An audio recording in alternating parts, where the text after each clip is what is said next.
Boa noite, irmãos e irmãs, espero que estejam bem. Vamos estudar juntos hoje o capítulo 17 do Evangelho segundo o Espiritismo, Sede Perfeitos, Caracteres da Perfeição, itens 1 e 2. Agradecendo mais uma vez a oportunidade de estar aqui estudando essa doutrina de amor.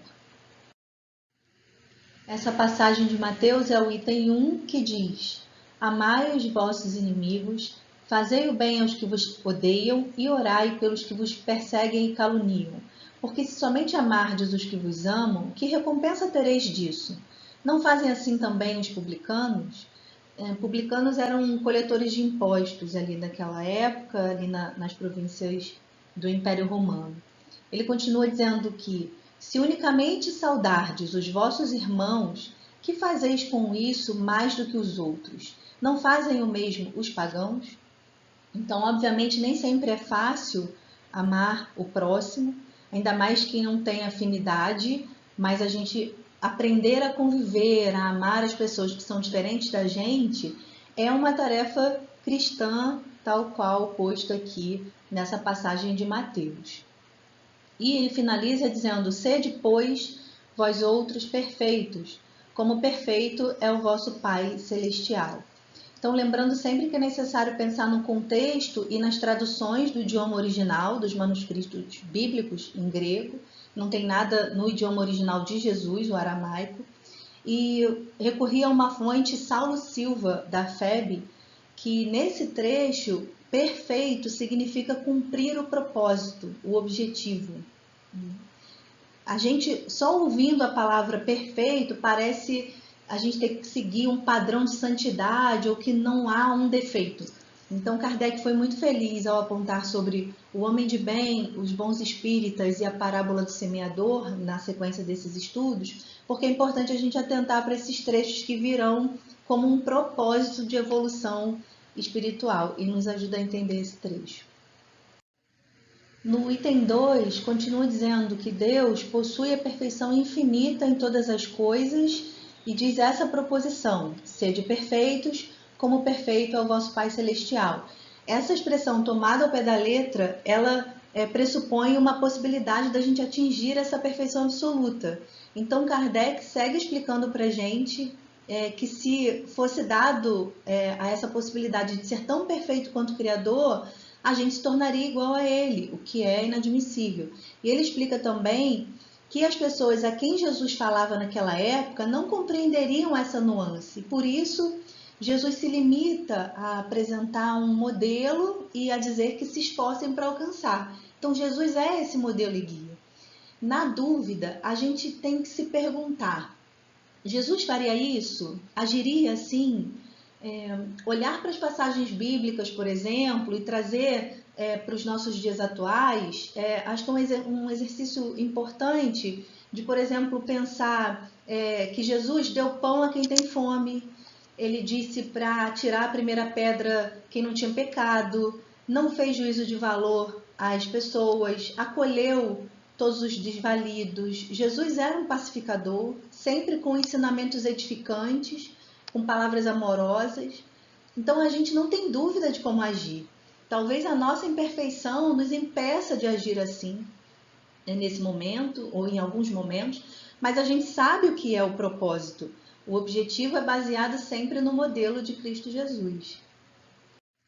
Nesse item 2, Kardec continua a nos explicar muito didaticamente, nesse trecho, que essas palavras devem ser entendidas num sentido de perfeição relativa, né? De que a humanidade é suscetível do que é possível alcançar. E diz assim: em que consiste essa perfeição? Jesus diz: em amarmos os nossos inimigos, em fazermos o bem aos que nos odeiam, em orarmos pelos que nos perseguem. Muitas vezes a gente não entende como é amar os inimigos, mas é importante entender que a evolução espiritual ela é processual, é um passo de cada vez. Não é uma bênção ou um resultado imediato. O tempo, o estudo, o olhar para a realidade ao nosso redor dá certa maturidade a esses ensinamentos cristãos por meio da doutrina espírita que a gente tem. Então, a casa espírita ou o espiritismo por si só não faz milagres, é preciso um exercício cotidiano de reflexão. O inimigo muitas vezes não é o obstáculo, mas o instrumento de nosso aperfeiçoamento, dizendo aqui inimigo entre aspas, né, nesse sentido que está posto. Por isso a gente tem várias chances, por exemplo, vários encarnes e desencarnes, vários encontros e desencontros na mesma vida, porque quanto menos a gente alimentar o ódio, mais chance a gente tem de evoluir. Então Jesus nos mostra nessa passagem que a essência da perfeição ou da busca por essa perfeição é a caridade na sua mais ampla acepção, no mais amplo conceito, porque implica a prática de todas as outras virtudes. É assim que ele coloca aqui nesse ensinamento para a gente. E não tem receita de como agir, né? Mas Chico já nos ensinava que quando alguém lhe magoar ou ofender, não retruque, não pague na mesma moeda, não responda da mesma forma, apenas sinta compaixão daquela pessoa que precisa humilhar, ofender ou magoar para se sentir forte. Nesse último trecho do item 2, ele explica que os vícios e os defeitos têm o seu princípio no egoísmo, no orgulho, e que isso destrói, ou pelo menos enfraquece bastante esses elementos da verdadeira caridade, que ele enumera como a benevolência, a indulgência, a abnegação, o devotamento. E assim, nesse estudo, é retomada essa importância da caridade, que aparece em vários trechos desse livro, Evangelho segundo o Espiritismo, que essa caridade não é só essa doação material, é a disponibilidade do nosso tempo, é o envolvimento afetuoso, é o bem-querer aos irmãos e irmãs. A caridade é esse movimento de se aproximar do bem e se distanciar do rancor e da mágoa. Então, amar o inimigo já é um passo, já é não desejar mal, né? Não pensar o mal para essa pessoa. A gente precisa ter paciência também com a nossa trajetória evolutiva, mas o mais importante é que a gente tenha um vetor que nos direcione para o bem. E Chico também nos ajuda nesse sentido a pensar a caridade como o amor, que é o sol que nosso Senhor fez raiar claro e fecundo, alegrando nessa vida a existência dolorida dos que sofrem nesse mundo. Acho que esse é um bom vetor para a gente seguir, né? Além, claro, do modelo do Cristo, nosso guia sempre. Para terminar nosso exercício de reflexão coletiva, separei um capítulo 60 do livro Fonte Viva, que se intitula Esmola. Eu queria terminar esse nosso estudo lendo para vocês. Começa com uma passagem de Jesus em Lucas, dizendo: dai antes esmola do que tiverdes. A palavra do Senhor está sempre estruturada em luminosa beleza que não podemos perder de vista. No capítulo da esmola, a recomendação do mestre dentro da narrativa de Lucas merece apontamentos especiais. Dai antes esmola do que tiverdes. Dar o que temos é diferente de dar o que detemos. A caridade é sublime em todos os aspectos, sobre os quais se nos revele, em circunstância alguma devemos esquecer a abnegação admirável daqueles que distribuem pão e agasalho, remédio e socorro para o corpo, aprendendo a solidariedade e ensinando-a. É justo, porém, salientar que a fortuna ou a autoridade são bens que detemos provisoriamente na marcha comum e que nos fundamentos substanciais da vida não nos pertencem. O dono de todo o poder e de toda a riqueza do universo é Deus, nosso Criador e Pai, que empresta recursos aos homens segundo os méritos ou as necessidades de cada um. Não olvidemos assim as doações de nossa esfera íntima e perguntemos a nós mesmos, todos os dias, diariamente: que temos de nós próprios para dar?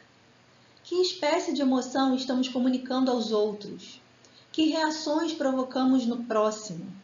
Que distribuímos com os nossos companheiros de luta diária? Qual é o estoque de nossos sentimentos? Que tipo de vibrações espalhamos? Para difundir a bondade, ninguém precisa cultivar riso estridente ou sorrisos baratos, Mas para não darmos pedras de indiferença aos corações famintos de pão da fraternidade, é indispensável amealhar em nosso espírito as reservas da boa compreensão, emitindo o tesouro de amizade e entendimento que o Mestre nos confiou em serviço ao bem de quantos nos rodeiam, perto ou longe. É sempre reduzida a caridade que alimenta o estômago, mas que não esquece a ofensa, que não se dispõe a servir diretamente ou que não acende luz para a ignorância. O aviso do instrutor divino nas anotações de Lucas significa: da esmola de vossa vida íntima, ajudai por vós mesmos, espalhai alegria e bom ânimo, oportunidade de crescimento e elevação com os vossos semelhantes. Sede irmãos dedicados ao próximo, porque em verdade o amor que se irradia em bênçãos de felicidade, trabalho, paz e confiança é sempre a dádiva maior de todas. Esse capítulo me emociona muito, eu acho que vai muito ao encontro desse nosso estudo, do capítulo 17, com essas palavras para a nossa reflexão. Eu espero que permaneçam bem e em segurança, ainda se preservando e preservando os outros, usando máscara. Nesse momento que a pandemia ainda não acabou, essa é uma forma concreta de caridade, de cuidar do próximo. Que assim seja.